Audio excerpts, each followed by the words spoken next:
Well, it's taking time, but yeah, I'll come back to the slides. Thank you very much for joining us today.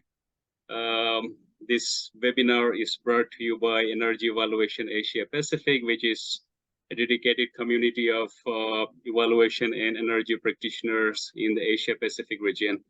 My name is Nazirul Haq. I work as a coordinator with Energy Evaluation Asia Pacific, and I'll be your host today. Before proceeding, I would like to share with you some housekeeping rules. Since the slide is not loading, so I will just read it out and I will share it with you later on as well. First and foremost, we are recording this webinar, and we assume that by joining this webinar, you allow us this to happen. The session recording will be uploaded in our YouTube channel and as well as in our website. And it might be accessible to people generally, who are interested or who have subscribed to our YouTube channel. Please keep your microphone muted when you're not speaking, but you can keep your cameras on for engagement. If you have any questions during the presentations, you can put them in the chat box. The speakers will take them during the question and answer session, or they will respond to your questions directly in the chat. And last but not the least, we will be sharing a feedback survey form with you at the end of the session. So please feel free to share your opinions and feedback that will be useful for us in organizing webinars and sessions in the future. So without further ado, I will hand it over to Edward, who is our moderator for today's sessions. Edward, over to you.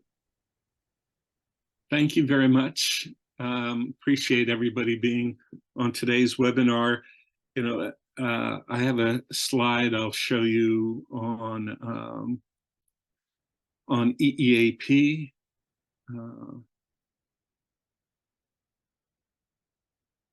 Here it goes. Let's see if the sharing works. And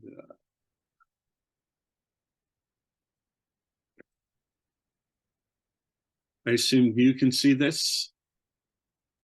Yes, Ed, we can see yours. Great. Your slides. Okay. What I want to do is tell you a little about EEAP. It was established in 2018 as a nonprofit, and its mission is to take a leadership role in expanding the practice of and the capacity for what we call objective evaluation in both the energy efficiency and the renewable energy program policy arena. Initially, we focused on energy efficiency when we first started, but have expanded to the renewable area, particularly since there are a lot more people involved and a lot more activities involved now. And the primary mechanisms we use are workshops, conferences. We were going to have one this year. I don't think we're going to have it, maybe next year. Websites, webinars, and other web-based tools to foster the development of a self-sustaining evaluation communities. And we're going to have a newsletter that's coming out very shortly that'll offer you insight into one of the areas in Indonesia and how evaluation has taken off there with our help. It's not just myself or Nazir, we have a steering committee and we have an advisory committee. And if you'd like to learn more about the organization, this is the website, and we have a lot of material on there. Okay, can I go to the next slide? No, okay, I'll stop there.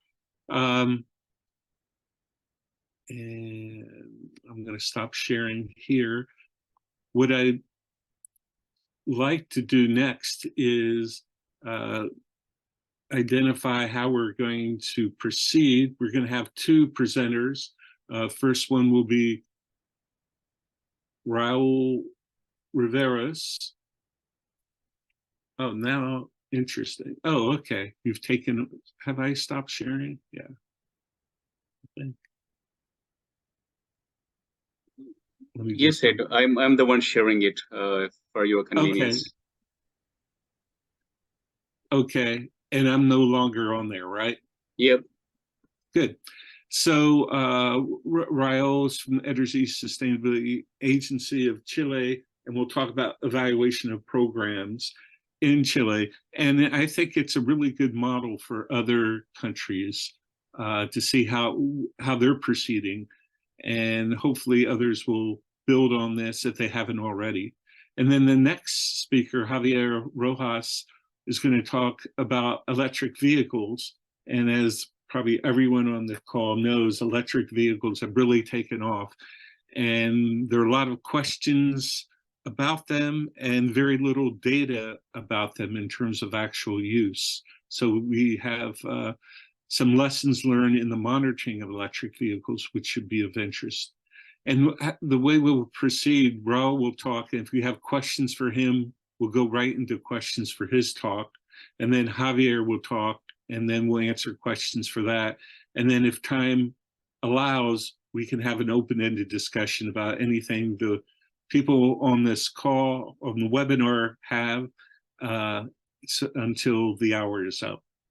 So I think we'll proceed with Raul, and you can share your slides. Great. And take it away.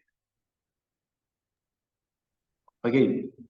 Thank you all for the introduction. It's a pleasure for me to be here, and thanks for the invitation. So I want to thank everybody to be present and just say good morning or good afternoon, depending on the location where you are. I will share my screen now with the presentation. Okay. Can you see the presentation? Yes. Yes. Okay. Okay, well, what I want to tell you today is our experience and road to define our key performance indicators and evaluate our programs that we are following. And the next two slides, I would like to introduce you about the Energy Sustainability Agency, to put you in context of about what we do and the programs that we are executing.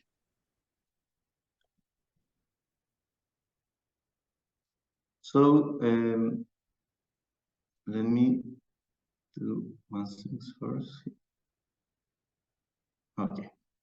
So as an agency, we are a foundation. We are a not-profit public-private foundation that we was born in 2010 under the umbrella of the law, which create also the Ministry of Energy. We start as a national program in energy efficiency in 2005, holding by the Ministry of Economy. But later, after the creation of the Ministry of Energy, we also were born as a branch who execute programs and projects that come from the goals that are created by the Ministry of Energy as a policies. So we started being called the Chilean Energy Efficiency Agency, and lately we changed our name as the Energy Sustainability Agency of Chile, and that was because we need to take more dimensions of execution of our project, not only focus in energy efficiency, but focus in the broad sense of the word sustainability. So our change of name come along with the new mission or vision of the institution, the agency, and the creation also of a strategic planification that define 5 major goals.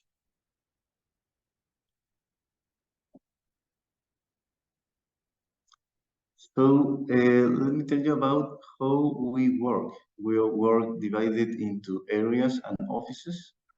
There are 3 thematic offices that are the ones in green, and 5 areas of execution. The difference between them are that the thematic offices work also within the organization, cooperating with the areas of execution, so they work across the institution, giving services and collaborating in the projects of the area of execution and the areas of execution as well. They give feedback to the thematic offices to continue improving their service that they offer. The thematic offices also execute some projects. So both of those execute projects and programs according with the strategic plan. So let me tell you a little bit about anyone, all of them, giving you an example of a project that they execute. For instance, the territorial development is an area that work in territory, as the name said. And one example of their programs is called the Energy District. Chile is divided between 16 regions, and within the regions, there are districts or local government, around 340. So this program, Energy Districts, work with some districts, helping them to create strategic energy plans to elaborate there and elaborate with them energy solutions with the community that they will be applying in the district. A second thematic office is the Program Student Evaluation, is the office where I belong. And one of the projects that we are closing now is a meter evaluation or meter installation of equipment to measure the energy consumption in public buildings.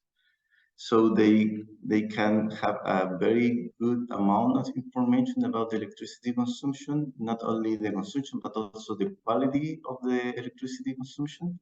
And with that information, they now could start to plan their energy efficiency measurement that they will take. So we were implementing that in many public buildings. And also, as our name said, now we are in charge of evaluating the programs of the agency. Third is the gender and education offices. One of the programs that they perform is work with the school communities in a program called Sustainable Education, and they give advice to the school to incorporate in their mission and vision a concept of sustainability. So in the background, the foundation of education, these concepts and this lesson are being were born in our kids. Then going to the areas of execution, we have the fourth area is the renewable energies area. This one of the programs that they perform is called Solar House. And what they do is install a PV system, photovoltaic system in houses that they apply between 1 or 2 kilowatt peak of capacity. They have now 1,000 of beneficiaries in the whole country, and it's a program very popular in the agency. Fifth is the sustainability, mobility, and green hydrogen area.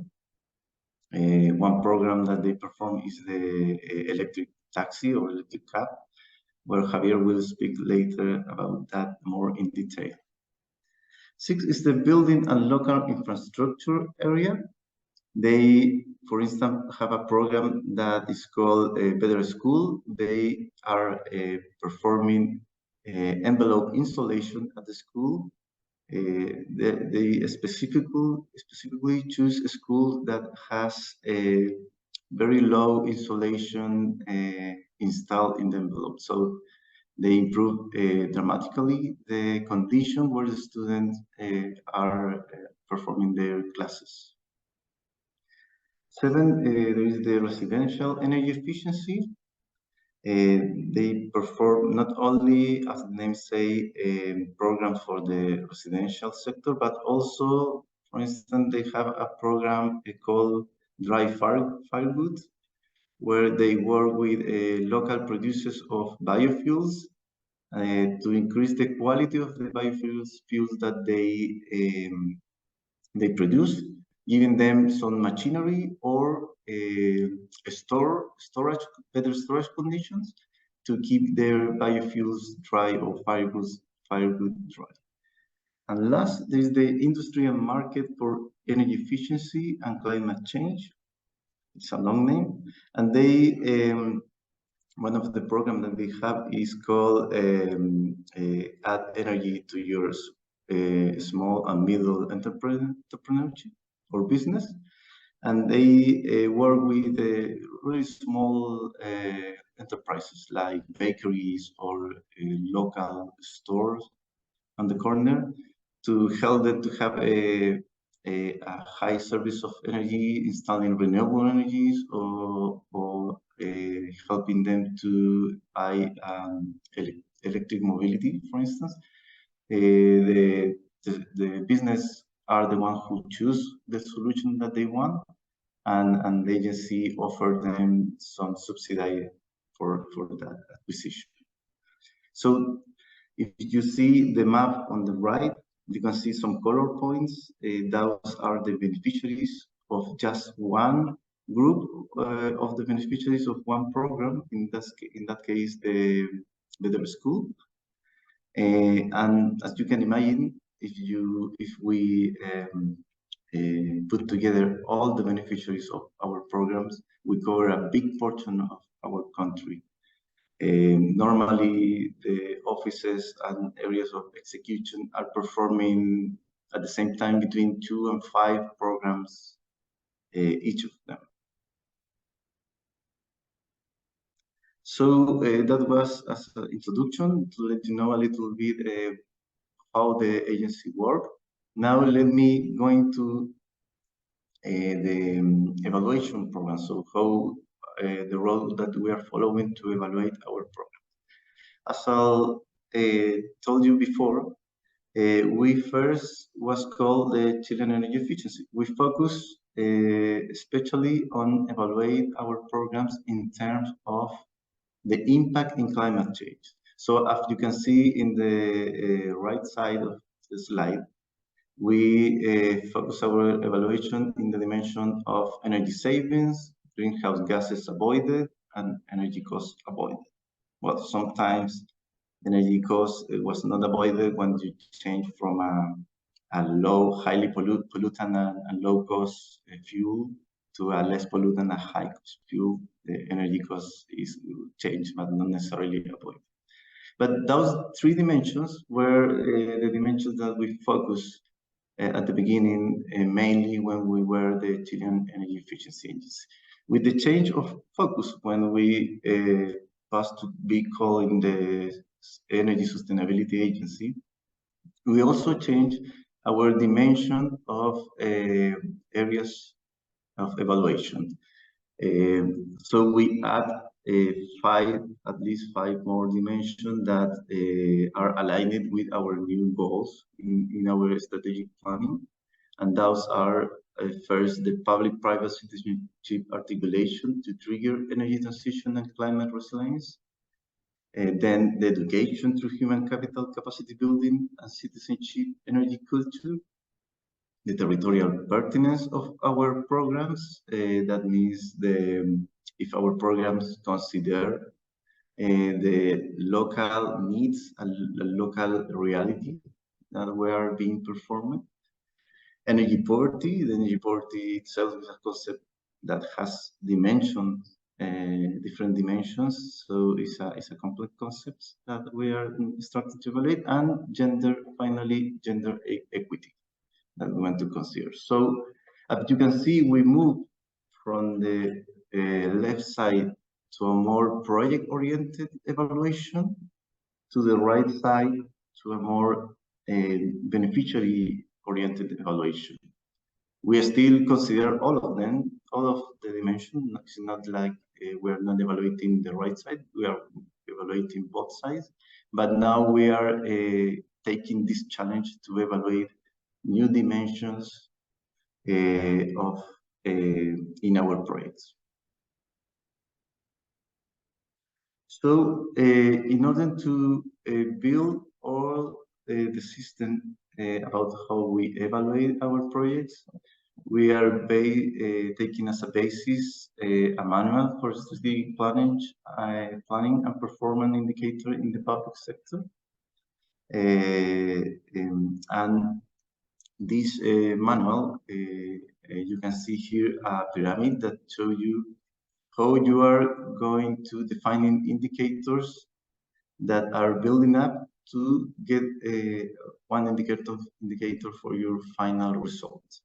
So first, you start defining indicators as output, like for instance, how many, or answer the question about how many units of products or services are being delivered to beneficiaries. For instance, number of school beneficiaries of envelope installation program that I mentioned before. Then you are building up to a next level, which is intermediate results. Then you can answer the question about how it's changing the state or behavior of the beneficiaries. Like for instance, percentage of the school which has received envelope installations. And final, the idea is that you get an evaluation of your impact, your real impact and final results that answer a question about how are changing the conditions that are being proven, and if the real problem that you want to solve is being solved. Like for instance, increase in school attendance after received envelope installations because the students feel in a better condition to study. So to put this in one example, I want to take one of the dimensions of indicators that I mentioned before. This is the articulation with other actors indicator. What means with articulation is that work in collaborations, work the project in collaboration with other actors, not only the agency performing the project, but also involve as much as possible local actors and other stakeholders with interest in the project. So the first output could be a number of private institutions in articulation with energy, with the agency programs. Also the number of public institutions in articulation with energy program, and last, the number of citizen organizations in articulation with energy programs. So with those three types of institutions, we are evaluating the articulation. Then you increase your indicator to the next level, and you also want to know the percentage of agency programs that are in fact in articulation with private institutions, the percentage of energy programs that are in articulation with public institutions, and last, the percentage of agency programs in articulation with citizenship organization formally recognized by the government. Another intermediate outcome that you want to also evaluate is the level of articulation with those three institutions or type of institutions, which mean at what extent you are involved with them. If you have a collaboration signed agreement signed, or if you have a planification, specific planification. So at one extent, you are involved in a level of collaboration. And finally, as a final result, you want to evaluate after all this collaboration, if there is a number of publications generated that can be used as input to generate public policies. So that is a good example of a final results that you want to obtain. Could be others, of course, in order to put in a use for the society all the work that you have been done, building the first steps of the work. So that is an example of what I mean with this pyramid of indicators that you are building for you, for each dimensions that I told you before. So, as you notice, and I told you before, we have many areas, thematic office and areas of executions. Each of them have many programs, and we now are taking not only information specifically from the project, but also a lot of information of the condition of the beneficiary. So summing up all of this, you have to deal with a lot of information generated by each program. And I want to tell you a little bit more about how to raise this information. So our first option is raise the information or collect the information raised by the program. So this is a first source of information because that is collected by the people who is executing the program belonging to the agency. And you mainly raise technical information about the program that is being executed. Okay, the second one is information from relevant databases.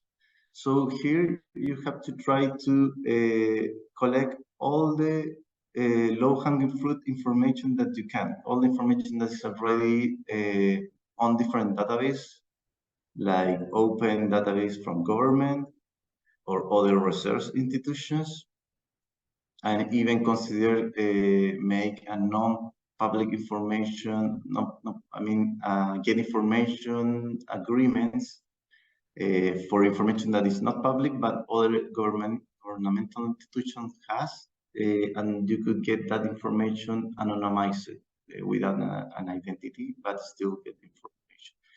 So you have to scan what are these databases, in which condition they are giving the information, and try to incorporate as much as possible all the information that is easy to take from other governmental institutions and research institutions through different collaborations or agreements.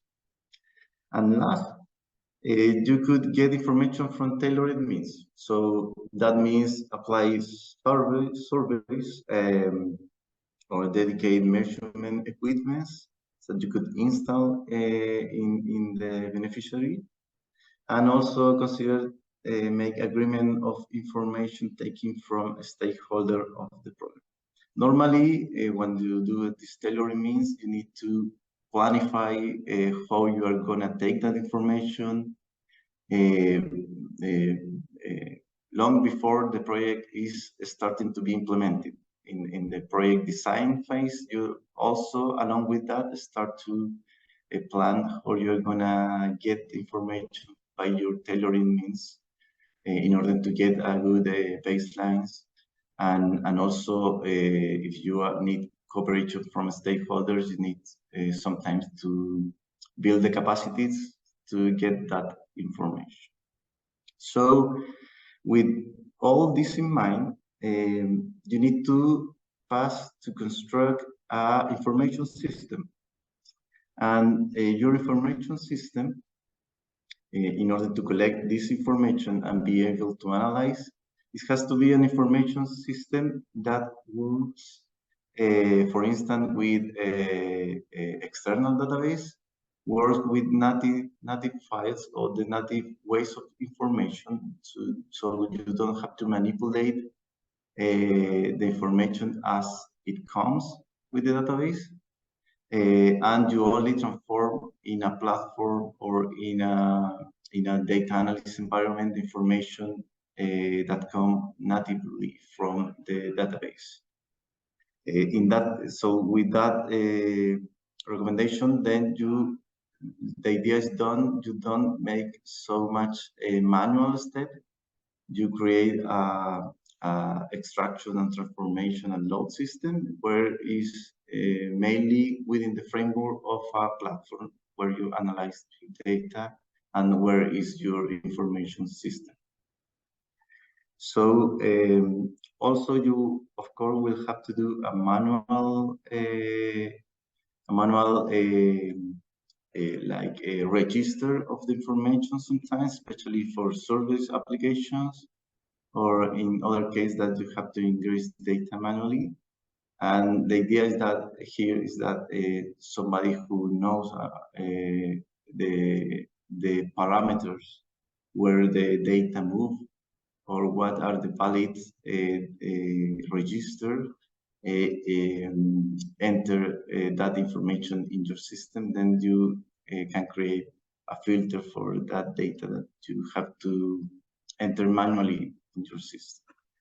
So those are my recommendations to create Raul, yes? I think we need to finish up. Okay, I extended a little bit. Thank you very much. I was just finished up, and I will answer you questions later. Thanks. Great. Thank you very much. Are there any questions immediately for this speaker? And we can go to that. Otherwise, we can go to our next speaker, Javier. Not hearing any. We'll have time, hopefully, at the end where we can ask questions of both of the speakers. I have questions, but I'd rather defer them to Javier and our next presentation. So, Javier, can you put your slides on? You're on mute. Yeah, right away. Just give me. Great. Okay. Excellent. 1 second.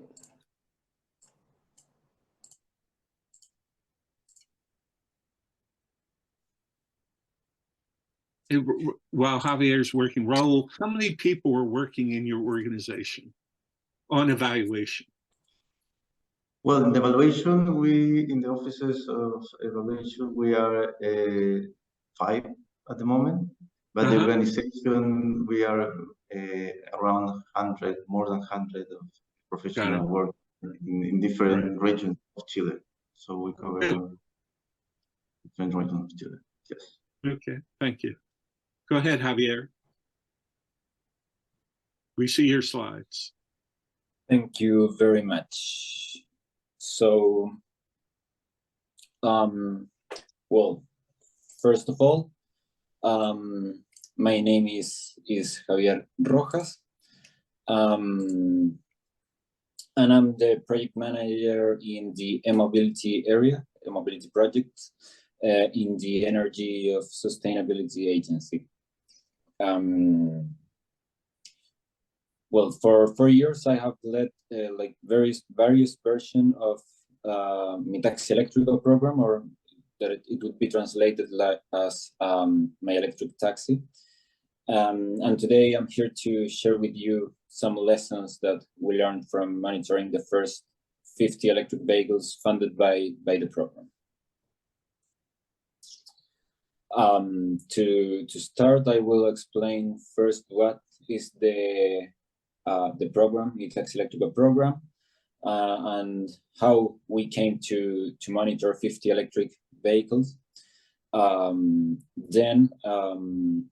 I will talk about our first monitoring experience. It was a pilot that we made before the program, where we gathered the initial lessons about this technology or these services. Finally, we will talk about the monitoring service we provided for these 50 vehicles and some lessons that we learned from the experience. There it is. First of all, I'd like to tell you about Mi Taxi Eléctrico program. This program is an initiative of the Ministry of Energy in Chile, in which in its first version aimed to replace 50 internal combustion taxis with electric vehicles in Santiago. To put it into perspective, in Santiago we have around 50,000 light public transportation vehicles, and the program aimed to replace just 50 units. That's like 0.1% of the fleet of the city. well, the main goal is to promote the adoption of electric vehicles in this sector, basically creating a domino effect, and to reduce the energy consumption and greenhouse gas emissions in high mileage fleets. We're talking about 50,000 kilometers a year or 30,000 miles a year. The project involved an investment. The project involved an investment of approximately $650,000 US from the Ministry of Energy, and it was mostly benefits for taxi owners to buy the car. So the benefits of the program, or the lines of development that the program has, are three. The first one is related to the purchase of the vehicle. We worked with a single EV supplier. The main reason of that was to obtain a preferential price for the purchase of 50 units. This purchase by volume allowed us to have special prices, and in addition to this, we funded 8,600 American dollars for over this special price, that represents like 25% of the vehicle's value.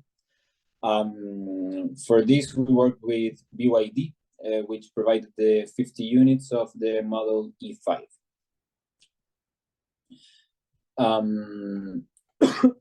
Sorry. The second development line involves the charging infrastructure. We delivered and installed the charging infrastructure at the applicants' residences. Every vehicle that we delivered with a charger, which came at no cost for the beneficiary.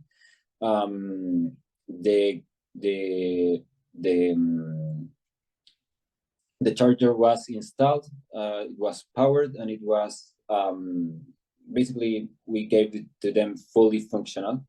And for this, we worked with Copec Voltex. It's a Chilean energy company that it's making significant entry into the electric vehicle market. And finally, and the reason of this whole talk, it's the monitoring service. So after the vehicles were delivered, we monitored them in real time for a period of 1 year. For this, we worked with the startup Movia, which generated mostly monthly reports on the vehicle's performance, both for us, the agency as the fleet, and also to the vehicle owner to produce knowledge in the sector.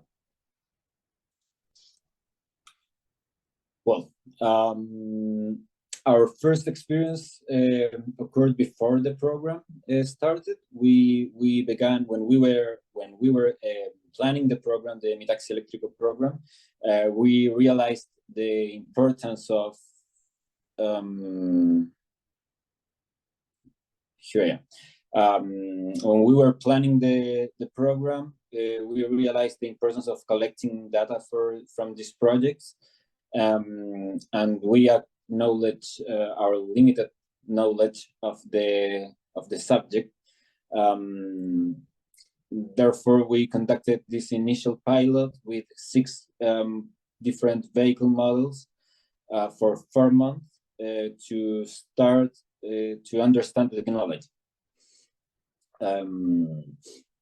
At the beginning, we worked with Chilean startups because it allowed us to gain a deeper understanding of the service, how the work should be done, what we needed to monitor 50 vehicles for 1 year, etc. And this experience enabled us to work with without the pressure of the beneficiaries, and with vehicles from partners company that we've been working for some time. So this was the first lessons and learnings that we had for this technology. We obtained it from this experience. Mainly the types of sensors, the information that we could obtain, the complexities, for example, of decoding the scan specifications, and so on.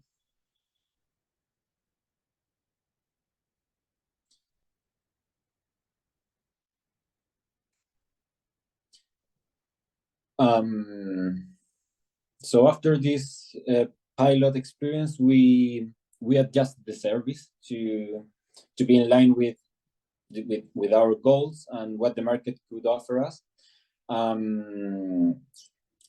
We started by requesting monitoring device that wouldn't interfere with the vehicle. I mean, when I talk about interfering the vehicles, I'm talking about cutting wires or doing something else in the vehicle, because we wanted to maintain the legal warranty that the beneficiaries had for the car. We also asked for the generation of databases, the creation of reports, and we gave Movia the whole responsibility of installing and make all the necessary repairs to the devices. So the service was delivered the whole year.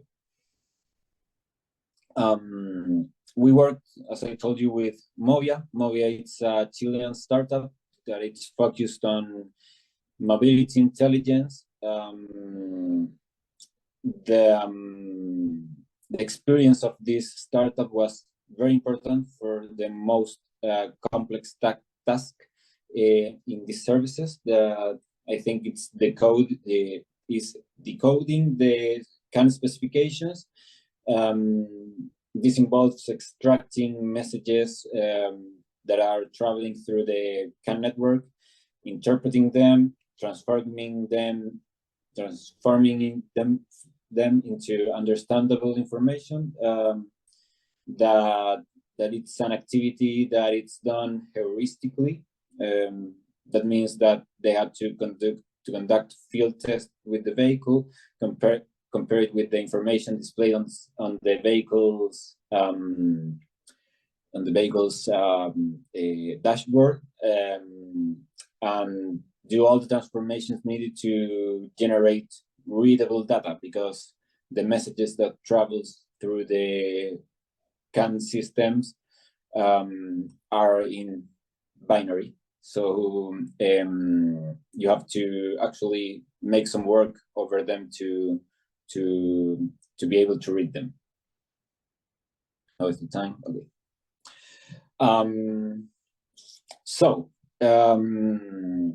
All the information, as I told you, is primarily extracted from the vehicle's CAN bus system using, as I told you, contactless sensors.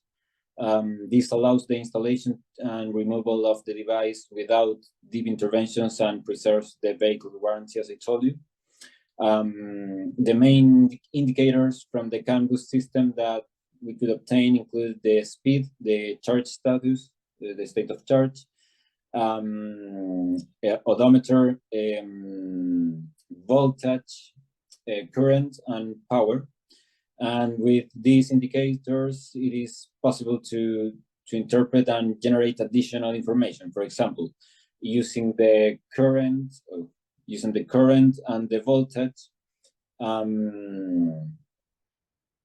we can obtain, for example, the energy consumption. And if this energy consumption is positive or negative, it indicates if it is coming from a charger or it's energy that comes from the charger or comes from the battery to the engine. Or for example, making the difference between the energy coming into the battery, if it comes from a charger or from the regenerative brake. We could sum these values and I mean, we could interpret these values and have the information that we need. I think Movia's expertise at this point was essential in solving cases like this. For example, when we had to determine whether the incoming energy was from the charger of the regenerative braking, it could be differentiated. We could make a difference, knowing, for example, if the vehicle was moving, if the velocity was 0, the speed was 0, the energy came from the charger. If it was not 0, it came from the regenerative braking. That means the car is moving. Javier, we only have a few minutes left. We only have a few minutes left. If you could move through it. Okay. So just give me two more minutes, please. So one of the main lessons we learned about this was about data decoding. Well, the campus network produces data every 100 milliseconds. That means basically 10 data collection moments each minute, or 180,000 data points every second, with the 50 vehicles and the 6 variables per vehicle. I hope you could understand the volume of data involved in this monitoring for 1 year. Given this, it's not possible to collect all the data. This means that the signal in the vehicles behaves as a continuous, but the data collection is done discretely. Okay, this leads to information loss and information loss basically in the data. For example, if you collect data from these 2 points marked in red, the system interprets that nothing is happening. However, if you see the graph, see that the signal is moving a lot. So this is a power graph over time, meaning that the integral of this function corresponds to energy flows. And in the system, this means if you take the data from this and this point, nothing is happening, but you have actually energy moving.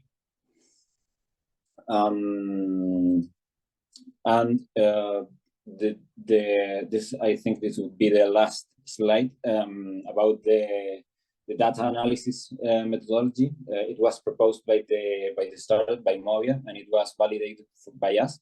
The data was obtained and was grouped on a daily basis. So for each monitored vehicle, we obtained the processed information that allows us to streamline our work, but it didn't enable us to, for example, interpret data in intervals that were shorter than 1 day. Also, it made harder to make adjustments in the methodology. For example, making changes of the fuel or electricity prices, standardizing the calculation methodology with other projects, etc. And an important lesson that we learned was the consistency of the methodology throughout the whole service, because at one point we wanted to incorporate the manufacturer's recommendations for data collection, but this altered the measurements accuracy and led to variations in the results. For example, if you see this graph, you can clearly note where the change of methodology occurred, that it's here, right here. You can see that there is changes in the values up to 25%, and it could be not that much, but it moves the results. So to finish, I wanted to show you this example. In the measurements we had, we counted 114 megawatt-hour charge and 107 megawatt-hour regenerated in the whole fleet, but the energy we consumed, or that we measure, the cars consumed, were 446 megawatt hour. Okay, this is 20 megawatt hour of difference of this actual sum. So here you can see the inconsistencies that you could obtain depending on where or when you take when you collect the data.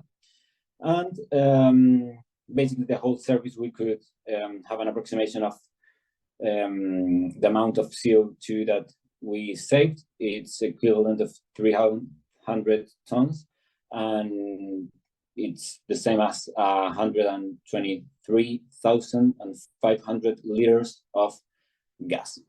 So I'm gonna, well, I wanted to make a summary of the things that I talked about because of the time, and I'm sorry for taking a few more minutes.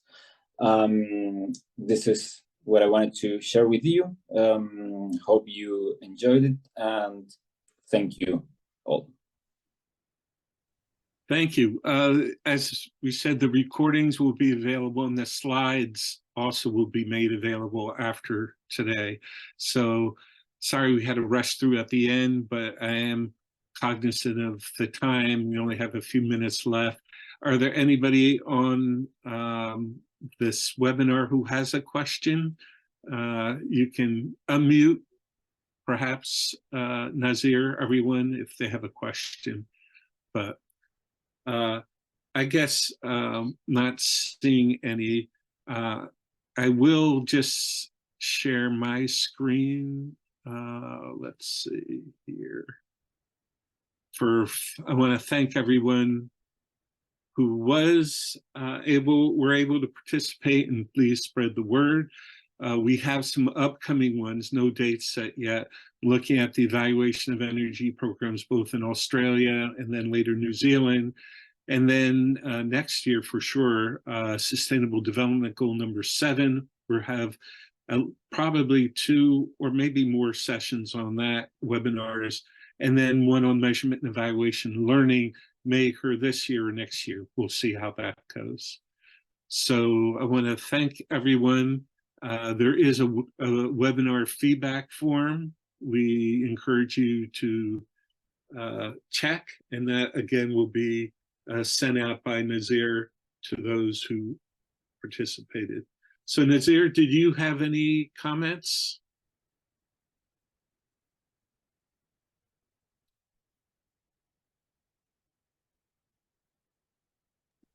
Said I would like to quickly share the feedback form here. It's already shared.